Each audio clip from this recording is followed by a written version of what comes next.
사랑과 은혜가 충만하신 하나님 아버지, 상한 갈 때 꺾지 않으시고 꺼져가는 등불 끄지 않으시는 자비와 긍휼의 은혜 안에 오늘도 예배자로 부르시고 아버지 은혜 앞에 서게 하심 감사드리며 모든 영광 올려드립니다. 주의로 3일 동안도 세상 속에 속하여 지은 모든 죄와 허물 십자가 보혈로 사하여 주시고 성령 충만으로 채워주시어서 오직 영과 진리로 드리는 예배로 아버지 기뻐 받아 주시옵소서. 주님의 생명의 피로 한 몸 이룬 서울장로교회는 그리스도 안에 뿌리 내리고 샘을 받는 삶이라는 말씀 붙잡고 시작된 2026년 모든 성도 성령 충만함으로 말씀과 기도에 힘써 묶여있는 세속의 자리 끊어내고 협력하여 하나님 나라의 부흥의 역사 다시 써내려가길 간절히 원합니다. 성령님 역사하여 주시어서 오직 길이요 진리요 생명이신 주님만 따라가며 영적 부흥과 주님 다시 오실 때까지 믿음의 계승 이어가며 영혼 구원의 거룩한 사명 이루어 땅끝까지 하나님 나라 이루어가는 서울 장로교회로 반석 위에 굳건하게 세워 주시옵소서. 오늘도 귀한 말씀 전해주시는 한상인 담임 목사님 성령 충만함으로 채워주사 영육간 강건케 하시고 주시는 말씀 능력되어 생명의 말씀으로 삶의 궁핍함과 공고함의 모든 문제를 이겨낼 수 있는 힘과 능력되게 하시고 부활의 확신과 하늘의 소망을 품고 축복의 통로로 선교적 삶을 살아내는 능력되게 하여 주시옵소서. 지금도 세계 곳곳에 죽어가는 영혼들을 찾아 주님의 십자가 들고 헌신하는 선교사들과 그 가정들 모든 필요 채우시며 위험과 위협으로부터 지켜보아여 주시어서 주님의 나라 이루어가게 하시옵소서. 주신 모든 것에 감사드리며 우리 주 예수 그리스도 보배롭고 존귀하신 이름 받들고 기도드립니다. 아멘.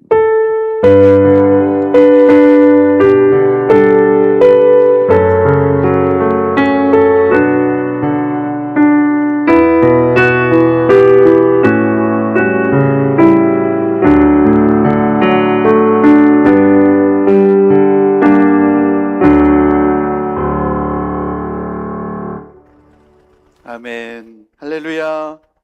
오늘 이 저녁에도 정말로 잘 오셨습니다. 우리 옆에 분들과 우리 사랑과 축복의 인사하시겠습니다. 사랑하고 축복합니다. 네, 사랑하고 축복합니다. 참 잘 오셨습니다. 네, 이번 주말을 기해 가지고 또 우리 이쪽 미국 전역에 중부 동부 쪽에 또 스톰이 온다 그러니까 또 잘 대비하시면 좋겠습니다. 그리고 우리 전 세계를 위해서 좀 기도가 많이 필요한 것 같습니다. 미국에서도 이제 그린랜드 문제도 있고 관세 문제도 있고 좀 유럽이며 또 캐나다며 여러 가지 지금 전 세계가 좀 군비 경쟁을 지금 이렇게 시작하는 것 같습니다. 그래서 어떤 분들은 이러다가 3차 세계대전 일어나는 거 아니냐, 그게 이제 현실로 막 점점점 이렇게 다가오는 것 같아가지고 지금 우리가 기도가 많이 필요한 것 같습니다. 저마다 군비를 좀 증강하고 증액한다고요. 국방비를 막 증액하고 막 그렇게 지금 전국 이 전 세계가 지금 그렇습니다. 캐나다도 그렇고 유럽 국가들도 그렇고 나토도 그렇고 좀 그래서 지금 일촉즉발인 것 같습니다. 그래서 우리 전 세계를 위해서 기도가 어느 때보다 많이 필요한 것 같습니다. 우리 오늘 말씀은 창세기 12장 우리 1절에서 이제 5절 말씀입니다. 같이 한번 다 찾으셔서 한 목소리로 우리 읽겠습니다. 창세기 12장 우리 1절에서 5절에 있는 말씀 한 절씩 저와 여러분이 교독해서 읽겠습니다. 1절입니다. 주님께서 아브라함에게 말씀하셨다. 너는 내가 살고 있는 땅과 내가 난 곳과 너의 아버지의 집을 떠나서 내가 보여주는 땅으로 가거라. 내가 너로 큰 민족이 되게 하고 너에게 복을 주어서 내가 크게 이름을 떨치게 하겠다. 너는 복의 근원이 될 것이다. 너를 축복하는 사람에게는 내가 복을 베풀고 너를 저주하는 사람에게는 내가 저주를 내릴 것이다. 땅에 사는 모든 민족이 너로 말미암아 복을 받을 것이다. 아브라함은 주님께서 말씀하신 대로 길을 떠났다. 롯도 그와 함께 길을 떠났다. 아브라함이 하란을 떠날 때에 나이는 75이었다. 5절 함께 읽겠습니다. 시작. 아브라함은 아내 사레와 조카 롯과 하란에서 모은 재산과 거기에서 얻은 사람들을 거느리고 가나안 땅으로 가려고 길을 떠나서 마침내 가나안 땅에 이르렀다. 아멘, 아멘. 4절에 보면 나오죠. 아브라함은 주님께서 말씀하신 대로 길을 떠났다. 이렇게 나옵니다. 하나님의 말씀을 따라서 길을 떠났다. 오늘 이제 너무나 이제 중요한 내용의 말씀을 나누려고 합니다. 이 내용은 창세기 아브라함의 족장사, 원역사 다음에 이제 12장부터 50장까지가 이제 창세기 족장사입니다. 이 족장사의 배경이 되는 중요한 내용들을 다 이제 나누기 원합니다. 여러분, 노아가 방주를 지었죠, 만들었죠. 그런데 원래 그 지역은 바다가 없는 지역입니다. 네, 내륙 지역이고 그런 지역인데 노아의 실력으로 방주를 만들었다고 하는 것은 그것도 제가 설명을 해드렸죠. 지금도 대형 선박을 만들 때에 방주의 비율을 대입을 해가지고 지금도 컨테이너 선박을 만든다 그랬습니다. 그렇죠? 그러니까 노아가 방주를 만들 정도면 그 당시의 문명이 얼마나 뛰어났는가를 우리는 조금 생각을 해야 됩니다. 우리가 생각할 때 BC 2000년, 4000년 이러니까 막 원시 시대에 이렇게 살았던 것처럼 막 우리가 이제 박물관이나 뮤지엄 가면은 옷 하나 걸치고 막 이렇게 거의 동물과 같은 생활하는 모습으로 막 보여주잖아요. 채집하고 수렵하고 그렇지 않습니다.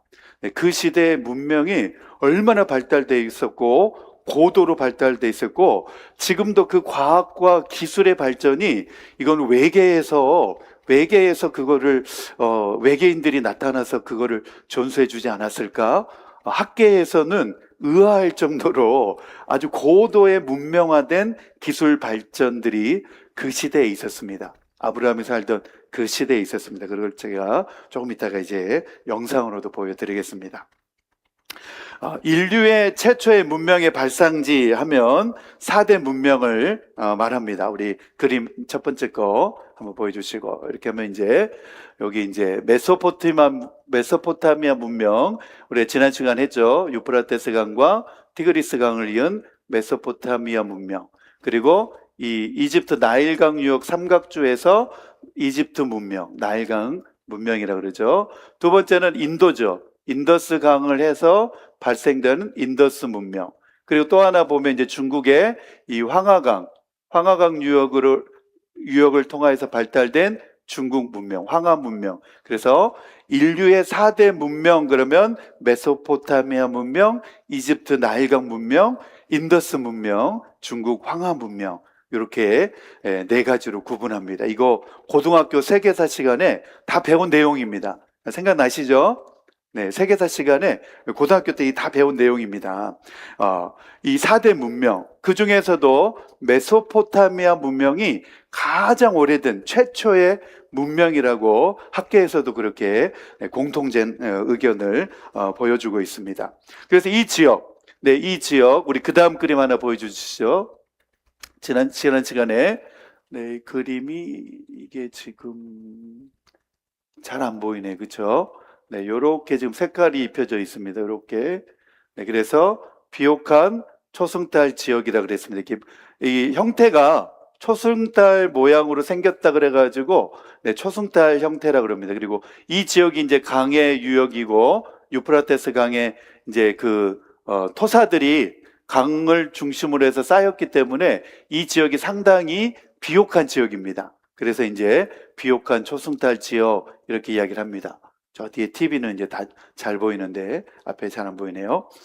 네, 저 지역이 이제 비옥한 초승달 지역 그래가지고 세계 최초로 기억을 해야 될 게 뭐냐면 이제 많은 사람들이 이 위에서 이렇게 정착을 해 내려와서 이 지역에 이제 정착을 해 가면서 무엇이 생겨나게 되냐면 농경 문화가 이제 발달하게 됩니다. 저 강과 비옥한 토지를 중심으로 해서 농경 문화들이 발달되게 됩니다. 그래서 일찍이 이 지역에서는 농경 문화가 이제 발달되어지게 됩니다. 그러면서 메소포타미아 문명이라고 하는 인류 문명이 시작되어지는 것입니다. 그래서 이 비옥한 초승달 지역의 지형적인 특색과 경제적인 풍요함 속에서 자연스럽게 주변의 많은 민족들이 이곳으로 이제 밀려 들어오기 시작합니다. 그래서 이 지역이 이제 문명에 있어서 갑축장이 되어지게 됩니다. 이곳을 누가 차지하느냐, 서로 이 지역을 차지하기 위해서 앞다투어서 이 지역에 모여들게 되게 됩니다. 그래서 그래야 이 비옥한 땅이 끊임없이 이제 투쟁의 장소로 바뀌게 되어집니다. 그 역사가 이제 BC 6,000년, 5,000년, 그란 4,500년 그 시대까지 계속해서 이 지역이 그런 터전이 됩니다. 그러면서 이제 최초로 이 지역에 들어온 사람들이 있습니다. 그 사람들이 누구냐면 바로 이 빙하 시대의 노아 홍수가 이제 끝나고 이 지구상에 찾아온 게 이제 추위입니다. 추위.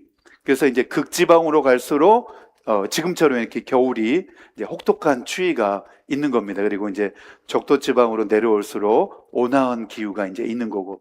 그래서 노아 홍수 이후로 이제 점점점 이 지역의 추위를 피하기 위해서 이 지역으로 점점점 내려온 사람들이 있었습니다. 그 사람들이 누구였냐면 수메르인들입니다. 수메르인들. 네, 기억을 해주시면 좋겠습니다. 수메르인들.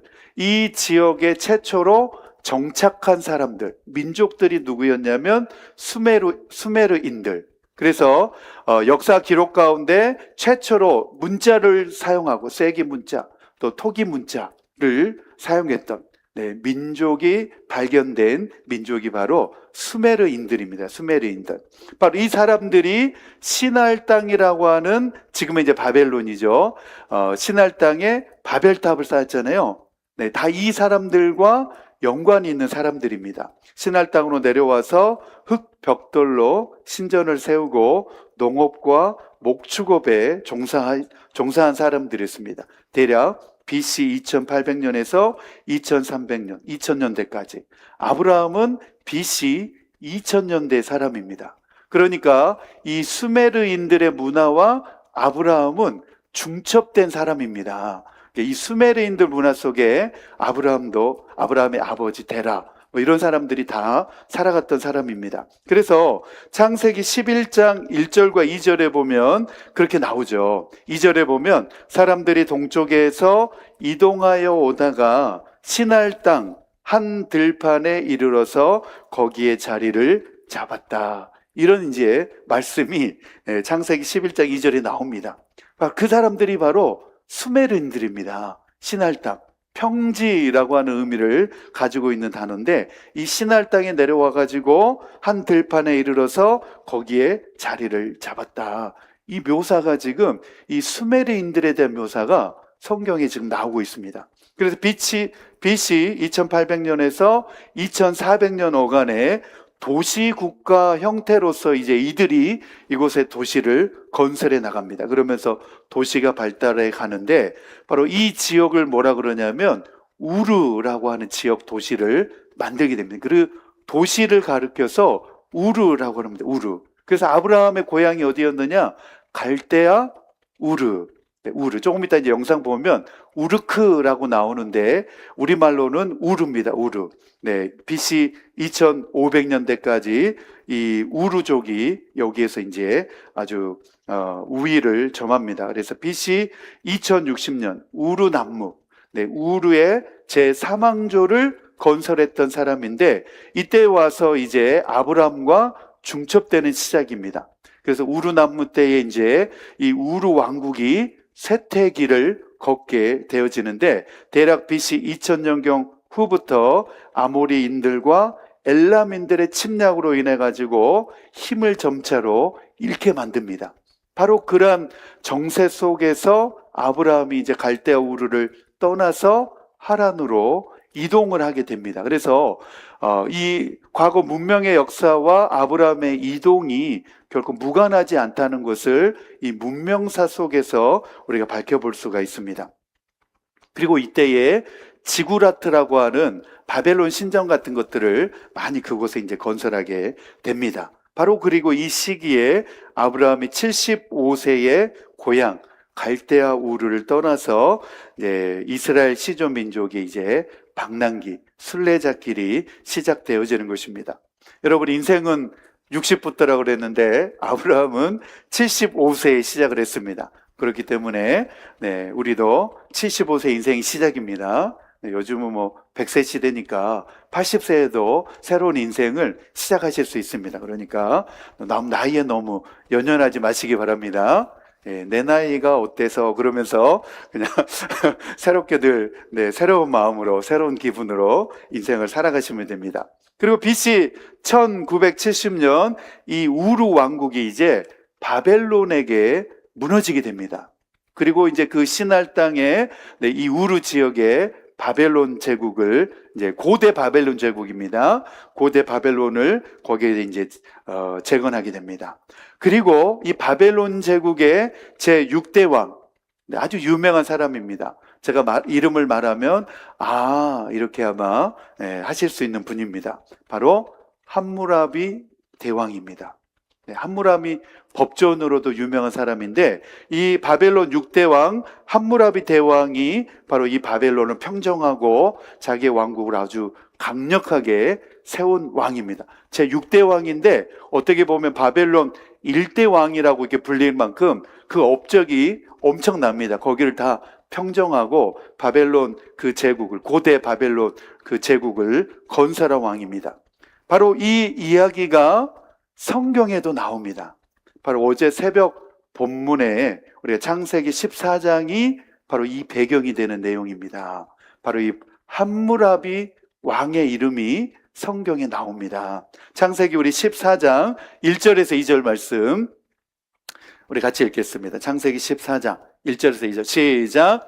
시날 왕 아무라벨과 엘라살 왕 아리옥과 엘람 왕 그돌라오멜과 고임 왕 디달의 시대에 2절 이 왕들이 소돔 왕 베라와 고모라 왕 비르사와 아드마 왕 시납과 스보임 왕 세메벨과 벨라 왕 곧 소알 왕과 싸웠다. 우리 어제 새벽 본문에 나눴던 말씀이죠. 북부 4왕과 남부 5왕이 연합해가지고 같이 전쟁을 한 겁니다. 그게 14장 1절 2절인데 1절 한번 보여주시기 바랍니다. 1절 14장 1절 여기 보면 시날 왕 아무라벨 이렇게 나오는데 이 시날이 뭐냐면 바벨론입니다. 바벨론. 바벨론. 그리고 아무라벨이 누구냐? 함무라비입니다. 함무라비. 함무라비. 우리 한국말로 함무라비 그러지만 거기 함을 아로 빼면 아무라비 비슷하죠. 그렇죠? 발음이 비슷하잖아요. 그렇죠? 함무라비 대왕이 바로 저 왕입니다. 그런데 어제 우리가 말씀을 새벽에 나눴듯이 아브라함이 자기의 가신 318명을 데리고 이 사람들을 무찌릅니다.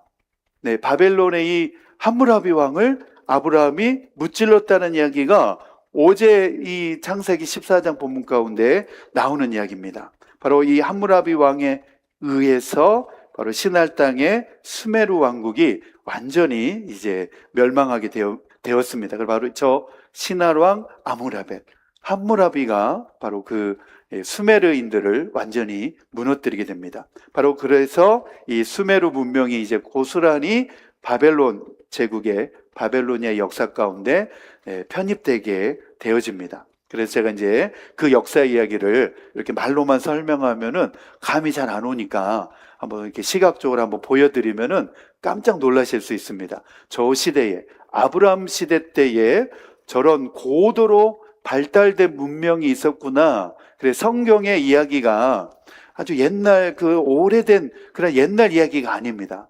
굉장히 발달된 문화의 이야기입니다. 그래서 한 12분, 13분 정도 되는 영상인데 같이 한번 우리 보고 수메르 문화에 대한 겁니다. 그래서 족장사, 아브라함의 그 내용들에 다 배경이 되는 이야기니까 우리 같이 한번 보겠습니다. 수메르 문화에 대해서 같이 한번 보겠습니다. 지금 우리가 누리는 문명 체계의 많은 것들은 약 6,000년 전 인류 최초의 문명 수메르에서 발원했습니다. 문자와 바퀴, 최초의 학교, 촌지, 의회, 법전, 건축, 의학서, 비행 청소년 등등 별의별 게 다 있었죠. 또 당시 쓰여진 인류 최초의 서사시 길가메시에서는 명예, 우정, 생로병사 등 고차원적 사유가 흥미진진한 서사에 담겨 전개됐는데요. 이처럼 단번에 높은 수준의 문명이 뚝딱하고 나타나다 보니 많은 이들이 수메르의 외계 문명설을 주장하기도 하죠. 도대체 어떤 역사적 과정을 거쳤길래 수메르에서 이렇게 최초이자 최고의 문명이 뚝딱하고 생겨나게 된 걸까요? 일단 수메르는 메소포타미아 하부 지역을 가리킵니다. 지금의 이라크 남부 지역이죠. 메소포타미아는 우리가 학창시절 지겹게 들었던 비옥한 초승달 지대에 속해 있는 유프라테스 강과 티그리스 강 사이의 땅을 말하는데요. 이곳 땅은 두 강이 상류에서 실어온 퇴적물이 쌓여 만들어진 충적토이자 비옥토였어요. 여기에 기원전 6000년경부터 사람들이 들어와 보리와 밀농사를 짓기 시작한 겁니다. 이때 이 수메르 지역에 정착한 사람들을 수메르인이라고 불러요. 그런데 이들이 어디에서 왔는지 그 기원은 아직까지 확실히 밝혀지지 않았습니다. 최초의 수메르인들이 정착한 후 1000년이 흐른 기원전 5000년경, 이곳에서 마을 규모를 벗어난 최초의 도시가 생겨나요.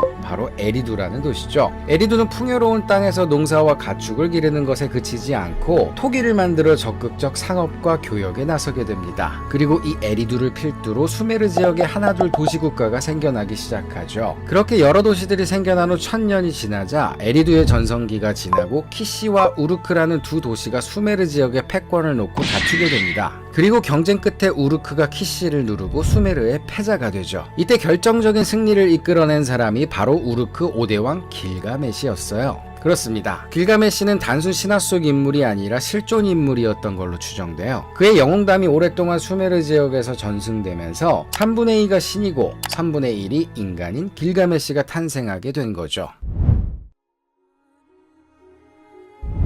그렇게 길가메시 이후로 기원전 4000년경 우르크가 수메르 지역의 중심 도시가 되었고, 기원전 3000년경부터 우리가 아는 수메르 문명의 본격적인 전성기가 시작됩니다. 아이러니하게도 이 전성기는 풍요로움이 아닌 치명적인 위기로부터 시작했는데요. 메소포타미아 지역의 기온이 급상승하고 강수량이 감소해 두 개 강의 수위가 낮아진 겁니다. 동시에 농사의 젖줄인 습지와 개울이 말라붙기 시작했어요. 한마디로 수메르인들이 이곳에 정착한 가장 큰 이유가 사라져버린 거죠. 그러나 이미 농사와 정착의 길로 들어선 인류는 수천 년간 이어온 터전을 수렵 채집인 때처럼 쉽사리 떠나지 못합니다. 어떻게든 그 자리에서 최대한 해결을 봐야 했죠. 그렇게 찾아낸 해결책이 바로 관계시설 구축이었어요. 수메르인들은 각자 마을에서 저수지를 만들어 물을 저장하고 물길을 내 농경지에 물을 댔습니다. 그러나 이 소규모 관계시설로는 한계가 있었기에 여러 촌락이 연합해 대규모 운하를 만들게 되어 본격적으로 천수에 의존하지 않는 인공농업이 시작된 거죠.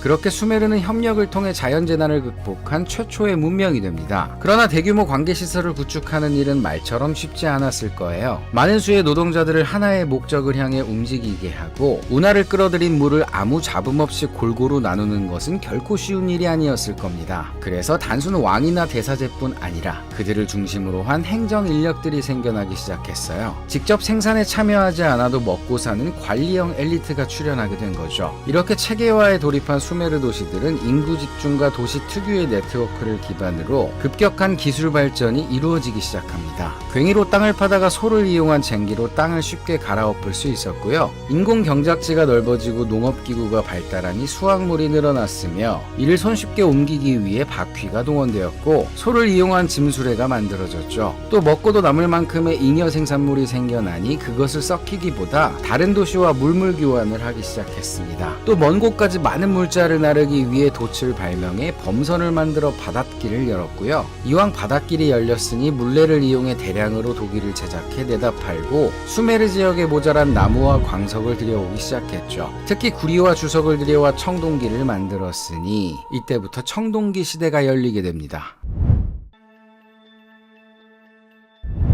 우르크에서 도시화의 물꼬가 터진 이래로 기원전 3000년경에서 2500년경 사이 수메르 지역의 80% 이상이 도시가 됩니다. 여기서 도시란 직업의 종류가 농민에 국한된 것이 아닌 수십 수백 개로 다양해지고 단순 친족 집단을 넘어 생판 모르는 사람들에게 나의 생존을 맡기는 공동체가 되었다는 것을 의미해요. 당시 가장 큰 도시 우르크에는 인구가 5만 명이나 됐다고 하죠. 한편 이렇게 도시 내부적으로는 네트워크의 안정화로 나아갔다면 반대로 도시 외부적으로 결과적으로는 묘한 긴장감이 일어나기 시작하는데요. 이를테면 청동을 재료로 검이라는 발명품이 생겨나요. 이게 무엇을 의미할까요? 한마디로 오로지 싸움을 위한 고급 살인 도구가 생겨났다는 겁니다. 그러나 검의 발명은 시작에 불과했어요. 이후 물레와 짐수레에 쓰였던 바퀴가 군사용 전차에 이용되었고요. 한마디로 도시 간 치열한 군비 경쟁이 시작된 겁니다. 그렇게 전쟁 준비는 기계 문명을 더욱 가속화시켰어요. 도시들은 너도 나도 성벽을 쌓아 올리기 시작했고, 사람들은 피땀 흘려 일하는 것보다 다른 지역에 침입해 물자를 빼앗는 것이 다른 공동체보다 앞서 나가는 길이라는 것을 알게 되었습니다. 전쟁은 한 개인의 용기와 리더십을 시험할 기회였으며, 이때 두각을 나타낸 자는 다른 이들보다 권력의 우위에 설 수 있었고, 결과적으로 세습 왕조의 왕이 될 수 있었어요. 이 과정에서 작은 도시들은 점점 큰 도시로 병합되면서 전쟁 포로가 생겨났고, 노예를 노동력으로 이용하는 노예 경제가 시작되었죠. 정리하면 이처럼 도시는 공동으로 자연재해에 대비하고 전쟁을 치르면서 제도와 기술을 정교하게 발전시켜 나가는 장이 됩니다. 그러나 이러한 제도나 기술은 소수 지배계급의 효과적 통치에는 도움이 될지언정 피지배계급의 강제노동과 전쟁동원 그리고 경제적 궁핍을 해결해주지는 못했어요. 도시 생활이 누구에게나 좋은 것은 아니었다는 말이죠. 그럼에도 이들이 현실 생활에 만족하며 살아가고 소수의 엘리트가 다수를 지배할 수 있었던 것은 여러 이데올로기의 지원이 있었기 때문입니다. 가장 대표적인 것이 종교였죠.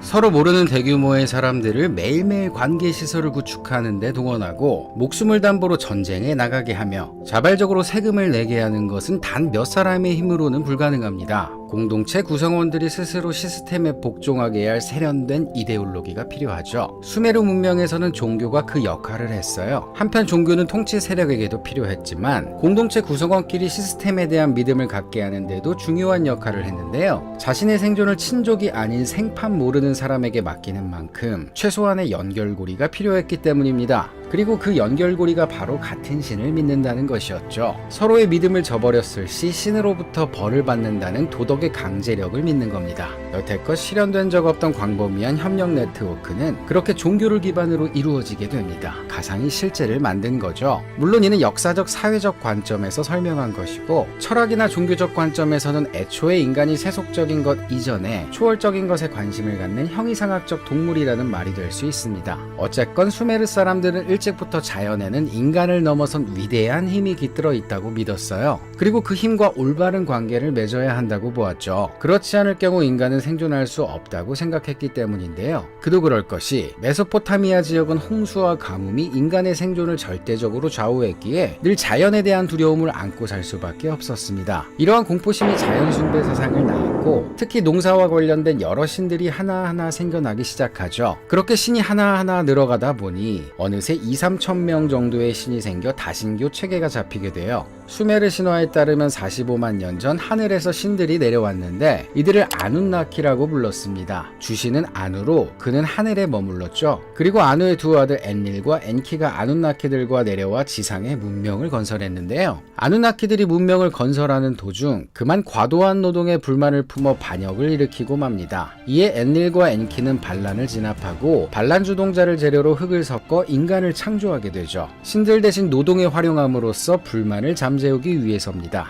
그러나 시간이 지나자 이번에는 인간의 수가 너무 많아지는 게 문제가 됩니다. 신과 인간이 사랑을 나눠 반신반인이 태어나기도 하고요. 신들의 기술을 인간이 알아내는 사고마저 생기게 되죠. 결국 엔릴은 인류의 수를 줄이기로 결심합니다. 처음에는 기근을 일으켰고요. 그 다음으로 대홍수를 일으킵니다. 그때 살아남은 소수의 사람들이 오랜 기간 다시 인류를 재건해 수메르 문명을 일으켜 우루크 시대까지 오게 된 거죠. 수메르인들은 이 신화를 실제 역사라고 생각했어요.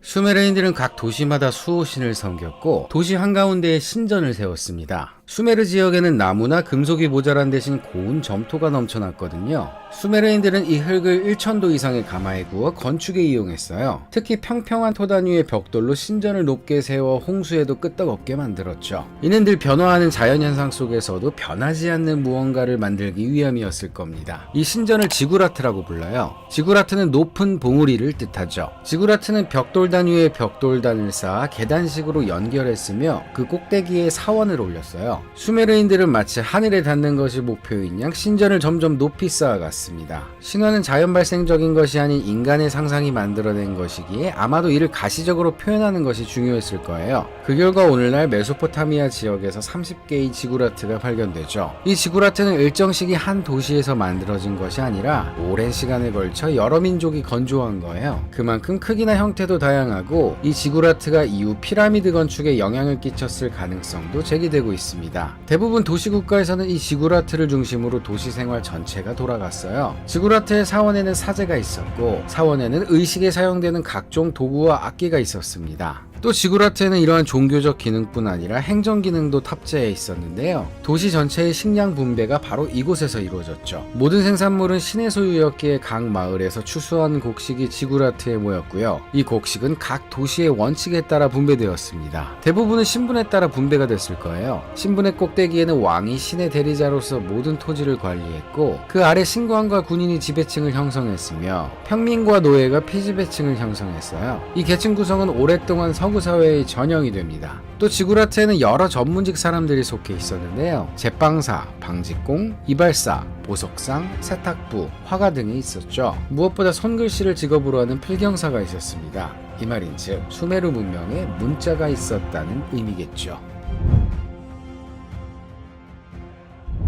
수메르 문명에서 발생한 인류 최초의 문자는 수량을 표시하는 것에서 시작되었습니다. 숫자가 없던 당시에는 자신이 수확한 곡물이나 가축을 효과적으로 관리하기 위해 진흙을 빚어 표시했는데요. 이것을 물표라고 합니다. 기원전 8000년경부터 사용된 각기 다른 모양의 물표들은 농산물이나 가축과 대응됐죠. 가령 구 모양의 물표는 곡식, 세모는 동물, 원반은 하루 노동량을 의미했어요. 그리고 시간이 흐르고 도시가 발전함에 따라 물표에 대응되는 생산물이 빠르게 늘어나기 시작합니다. 직물이나 금속, 빵, 맥주 등이 발명될수록 물표도 따라 늘어갈 수밖에 없었죠. 처음엔 12개 정도에 불과했던 물표가 우루크 시대로 넘어가면 350종류가 돼요. 결국 수메르인들은 물표와 지시대 세상의 1:1 대응에 한계가 있음을 깨닫고 진흙 위에 복잡하고 추상적인 기호를 새기기 시작했습니다. 이 점토판을 보시죠. 이는 기원전 2600년경 농부가 자신이 수확한 보리를 신전에 맡기고 받은 영수증이에요. 29,086자루의 보리를 37개월에 걸쳐 받았다는 내용입니다. 그리고 여기에 쿠심이라는 회계 담당자의 이름이 새겨져 있어요. 역사상 최초로 기록된 이름이 이 금융거래 영수증에 새겨져 있는 거죠. 이렇게 수메르인들은 점차 복잡한 상징 체계를 공유하기 시작했고 이는 문자와 숫자 형성으로 나아가게 되는데요. 특히 수메르 문명은 날카로운 갈대로 점토에 문자를 새기는 쐐기 문자를 발전시켰습니다. 서령 문자라고도 하죠. 이제 수메르에서는 온갖 것들이 점토판 위에 새겨지게 됩니다. 처음에는 대개 상업거래, 토지매매, 보수지급 등 경제행위를 다루는 문서가 주였어요. 그 증거로 우르크에서 점토판은 대부분 경제행위가 이루어졌던 지구라트에서 발견되었죠. 수메르 전역에 학교가 있었고 공식적으로 문자 교육이 이루어졌습니다. 문자의 발명은 수메르의 경제체계를 더욱 고도화했고 이는 사유재산 확립과 계급화를 더욱 촉진해 복잡한 사회구조를 만들었습니다. 그도 그럴 것이 이는 보잘것없는 인간 기억 용량을 문자로 극복한 첫 번째 사례잖아요. 이제 수만 명의 세금 데이터를 관리할 수 있게 되었고 현재 국가가 얼마만큼의 자원을 확보하고 있으며 미래의 기대 자원 및 그에 따른 인구 증가를 예상할 수 있게 됐다는 말입니다. 이 말인즉 도시국가는 문자를 사용함으로써 왕국, 더 나아가 제국으로까지 확장될 수 있는 가능성을 품게 된 것이죠. 그리고 이 가능성은 더욱 잦은 국가 간 전쟁을 불러오는 결과를 낳습니다.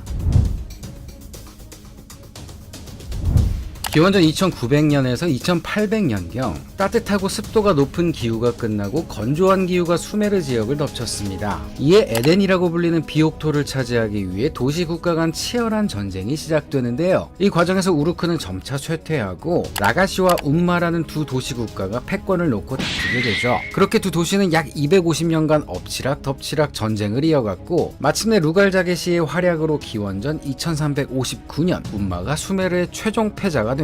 한편 움마의 속국 키시의 우르자바바라는 왕이 있었어요. 그에게는 사르곤이라는 충직한 부하가 있었는데 사르곤은 북쪽에서 온 이방인이었습니다. 키시라는 도시 자체가 남북을 잇는 교역의 중심지였던 만큼 수메르인뿐만 아니라 북쪽에서 온 이주민이 섞여 살고 있었거든요. 이 이주민들을 셈족인 아카드인이라고 불렀어요. 셈족은 오늘날 아랍인이나 유대인처럼 세머를 쓰는 민족을 가리킵니다. 사르곤 또한 이 세머를 쓰는 아카드인이었는데요. 그런 그가 군주인 우르자바바를 제거하고 키시를 차지합니다. 그리고 그 기세를 몰아 남쪽으로 진군해 루갈자게시를 죽이고 수메르 전 지역을 점령하죠. 그렇게 사르고는 여러 도시 국가를 하나로 묶어 기원전 2334년 아카드 왕국이라는 최초의 통일 국가를 건설합니다. 사르고는 기존 수메르 통치자들을 쫓아내지 않고 그들의 자리를 보장해줬어요. 또 수메르인들의 종교를 그대로 수용하면서 융화 정책을 펼쳤죠. 다만 언어만은 수메르어가 아닌 아카드어를 공식 언어로 채택했습니다. 그렇게 수메르 지역의 아카드어 문서가 점점 늘어나고 세머인 아카드어 DNA는 오랫동안 메소포타미아 지역의 면면이 이어지죠. 아카드 왕국은 약 200년간 유지됐어요. 수시로 수메르인들의 봉기가 일어났고 혹독한 가뭄이 또 한 번 찾아왔으며 결정적으로 메소포타미아 동쪽 자그로스 산맥에서 온 구티족의 침입으로 기원전 2150년 아카드 왕국은 멸망하게 됩니다. 그렇게 수메르 지역은 자신들이 야만족이라고 부르던 구티족의 지배를 받게 돼요. 그러나 구티족은 딱히 메소포타미아 지역을 통치할 생각은 없었습니다. 그들은 그저 100여 년간 여러 지역을 돌아다니며 약탈을 했을 뿐이죠.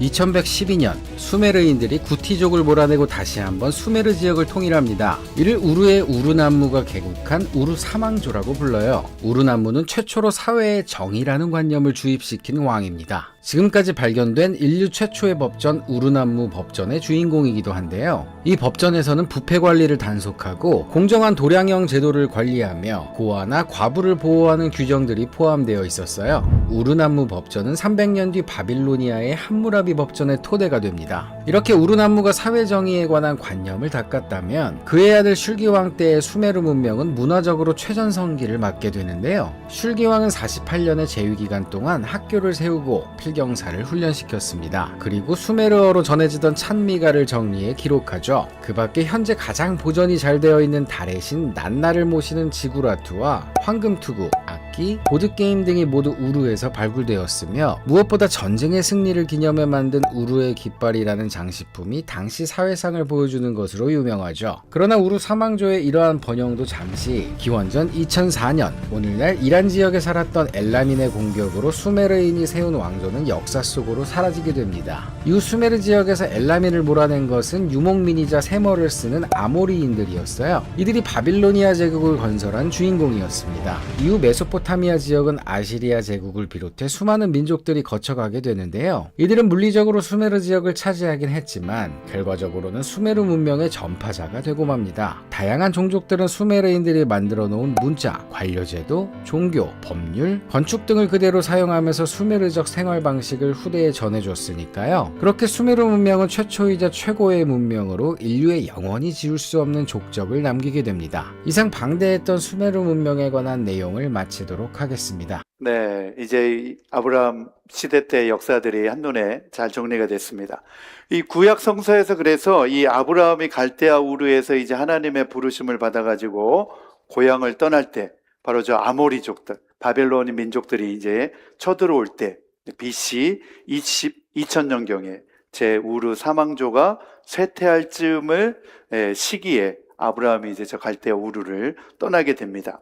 바로 그때 이제 그 시대에 아주 그 지역은 이제 각축장이 됩니다. 여러 제국에서 이제 그 지역을 차지하기 위해서 많이 이제 싸우게 되는데 갈대아 우르가 그래서 단순한 어떤 번성한 문명의 도시가 아니라 언제 무너질지 모르는 불안정한 제국의 심장부였습니다. 조금 이따가 제가 또 지도를 보여드리겠습니다. 그래서 이제 이 아브라함이 유프라테스 강줄기를 따라서 하란으로 이제 내려오고 그리고 가나안 땅으로 내려오게 됩니다. 그리고 창세기 12장에 보면 아브라함이 가나안 땅에 들어와서 또 어디로 내려가게 되죠? 세겜 그리고 가나안의 기근이 들어서 이집트까지 내려가게 됩니다. 바로 이때 왜 이러한 일들이 계속해서 있게 되어졌느냐? 바로 역사의 이야기들과 다 연관이 되어졌습니다. 우리 지도 세 번째 지도 이렇게 보면 이제 이 지역은 여전히 계속 민족들의 싸움이 계속해서 있습니다. 이쪽에 이제 아라비아 쪽에서 또 이 지역 바벨론을 차지하기 위해서 있고 이미 이제 아브라함이 이쪽 세겜에 내려왔을 때 힉소스족이라는 사람이 북방에서부터 내려와서 이 애굽이 쇠퇴하는 그 시기를 틈타 가지고 이 힉소스족이 애굽으로까지 진출하게 됩니다. 그리고 약 100여 년 동안 이 이집트 왕국을 이 힉소스족이 다스리게 됩니다. 바로 이 힉소스족이 이 이집트를 다스리고 있었을 때 누가 내려오느냐? 바로 요셉이 종으로 팔려오게 됩니다. 그런데 이집트인들은 이 히브리 민족을 싫어합니다. 유목민들이기 때문에 그 직업을 천하게 여기고 무시합니다. 그런데 이 힉소스족은 같은 셈족 계열입니다. 네, 셈족 계열이었고 이 이집트 왕국을 무너뜨리고 이 힉소스족이 이 이집트 왕국을 100년 동안 통치하고 다스렸기 때문에 같은 셈족이었던 히브리 민족을 받아들인 거죠. 네, 기가 막히지 않습니까? 별로 놀라질 않으네. 네, 그 이야기를 이제 출애굽기에 가면 출애굽기에서 더 어메이징한 이야기들이 거기에 나옵니다. 네, 모세 이야기 그리고 요셉을 알지 못하는 새 왕이 일어났다라고 하는 이야기가 바로 다 이 힉소스족의 왕국과 다 연결되어져 있는 이야기들입니다. 그래서 이 힉소스라고 하는 이 이름이 이집트 기록물에 의하면 뭐라고 되어 있냐면 아시아에서 내려온 통치자들이라고 하는 기록이 되어 있습니다. 그러니까 이집트인들이 이 힉소스족을 볼 때 저 아시아 쪽에서 내려온 통치자들이다 라고 하는 기록을 이집트에 남겨놓았습니다. 그래서 이 힉소스족은 바로 같은 히브리 민족과 같은 셈족 계열이었기 때문에 요셉과 그리고 야곱 이런 히브리인들을 잘 받아들일 수가 있었습니다. 바로 그때 하나님이 힉소스족이 이집트를 통치하고 있을 때 바로 요셉을 그곳으로 보낸 겁니다. 하나님의 역사의 개입이 그때 있었던 것입니다. 그래서 이 힉소스 민족이 이집트를 침입하고 또 그 시기와 맞물려서 이 비옥한 초승달 지역에는 세계 여러 민족의 이동과 또 침략이 거세게 일어났습니다. 우리 그 다음에 네 번째 지도 한번 우리 같이 보겠습니다. 네 번째 지도 보면 이 지역에 내려와 있을 때 이미 이 지역은 계속해서 또 다른 해쪽의 침입과 저 북쪽에 가시족의 침입이며 끊임없는 전쟁의 역사들이 이곳에서 있었습니다. 무너뜨리고 점령하고 전쟁의 역사들이 끊임없이 또 뭐 마리 왕국이 세워지고 그런 역사들이 계속 있었습니다. 여러분 이 내용 가운데서 우리가 생각해 볼 수 있는 아주 중요한 이야기가 있습니다.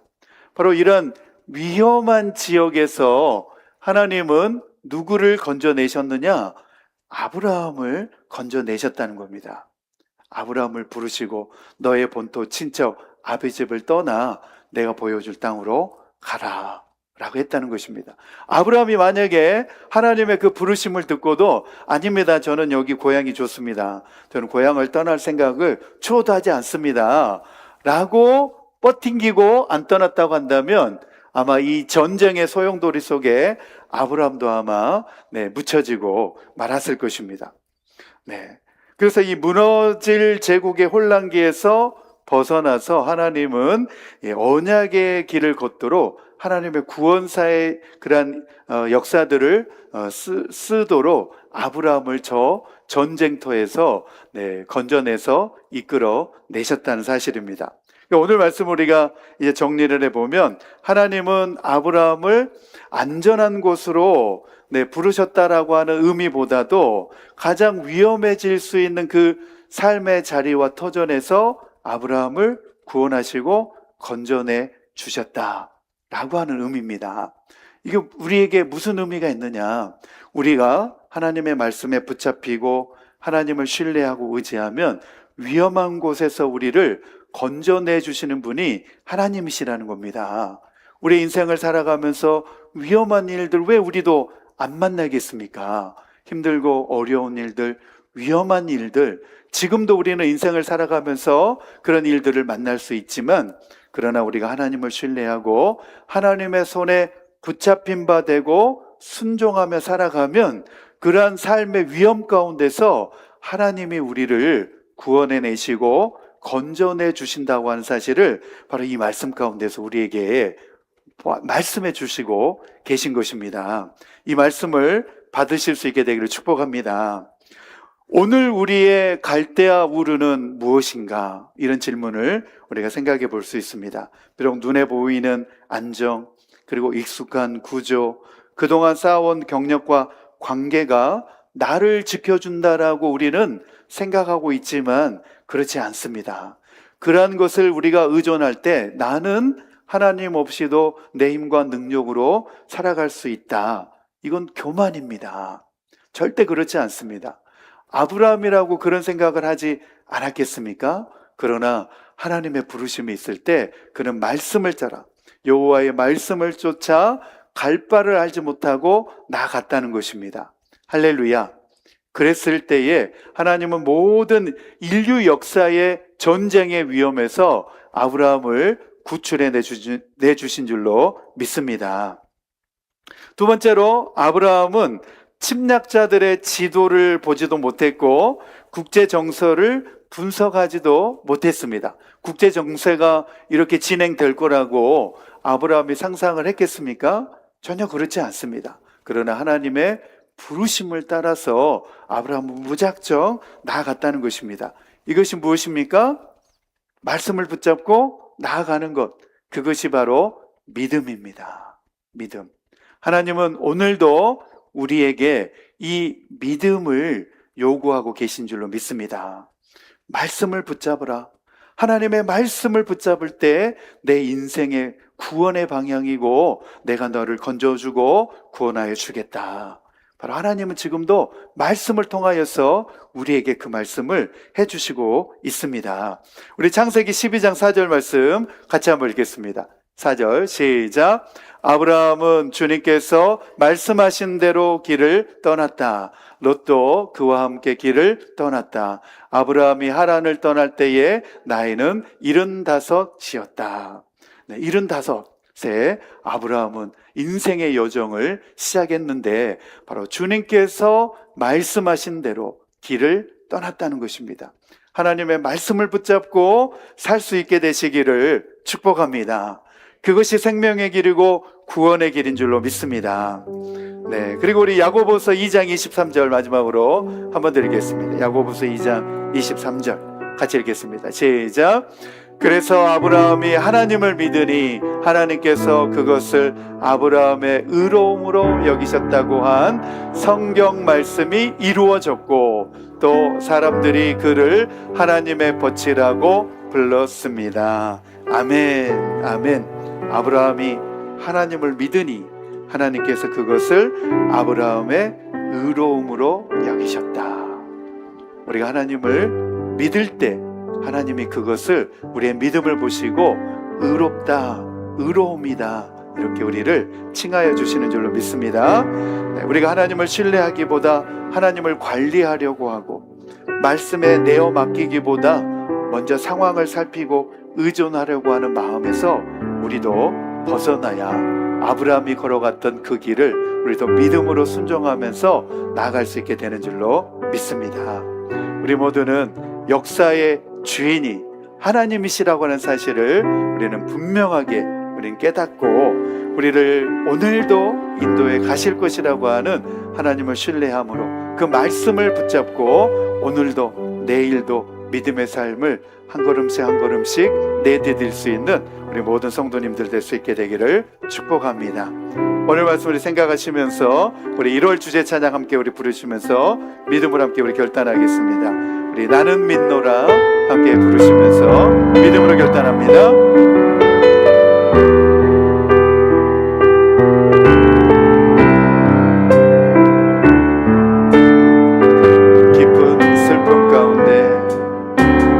슬픔 가운데 홀로 방황할 때에 주님은 나를 위로하셨네. 힘든 세상 속에 지쳐 쓰러질 때도 주님은 나를 인도하셨네.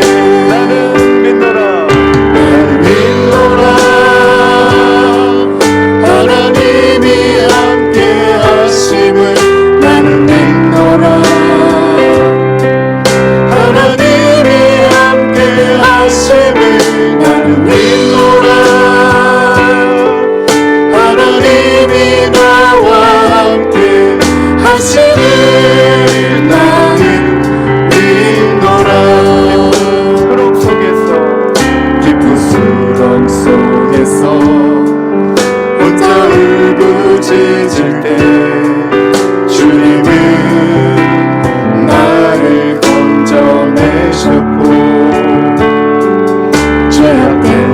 세상으로 다시 달려갈 때에 주님은 돌아오라 하셨네.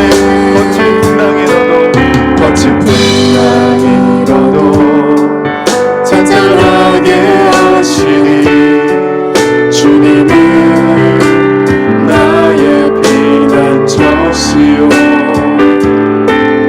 푸른 초장로